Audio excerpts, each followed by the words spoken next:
बहुत देर से लड़कियों के लिए यहाँ तीन लड़कियां हैं, बहुत देर से कर रहे हैं जद्दोजहद पटाने की। सही बात। तो हमने सोचा दो लाइन इनके लिए भी, चॉकलेटी स्टार के लिए भी 2 लाइन गा दे। हमें गाना आता नहीं है, माफ करिएगा, ठीक है। भावनाएं देखिएगा, ठीक है, भावनाएं। अरे ते लोग गावे तो रुक जा, रुकिए। 1 2 3 4 let's go।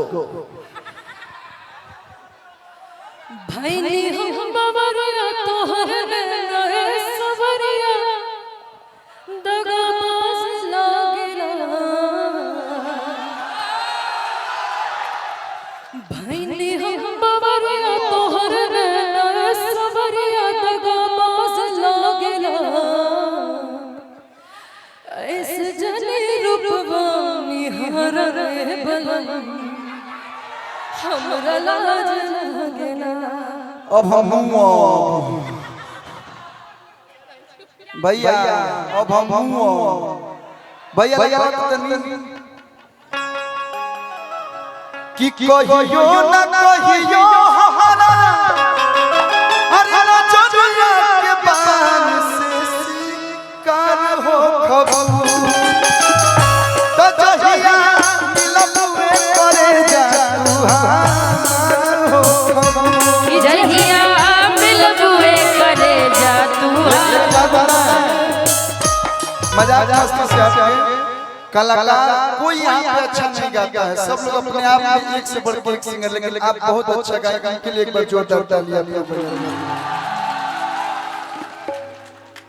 लेकिन तारा खातिर हम कितना लाइन बोली, ए लमको तुम हमको पसंद हो,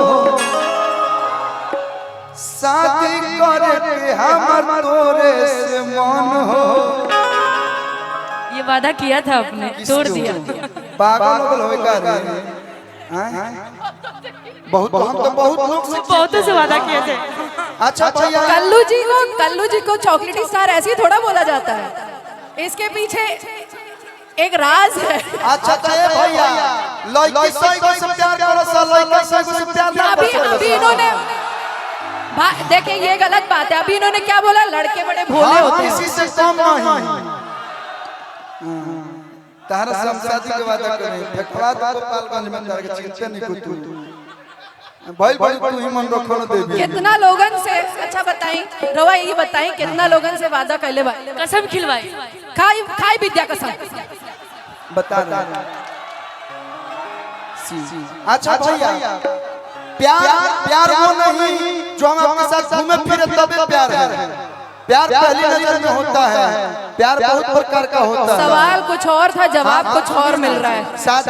देख लीजिए अगले विधान, मुझे लग रहा है सांसद यही है। सुनिए, शादी का वादा हम बिहार के लड़के कितनों भी कर लें, लेकिन शादी हमारे माँ बाप भी कराते हैं। हेलो, तो इसीलिए हम लोग माँ बाप माई बाप कहे बेटा है जो शादी कर ले, बेटा बैठ जाला। ओम भूर्भुवस्सुः। हां का भैया, लेकिन हां बोला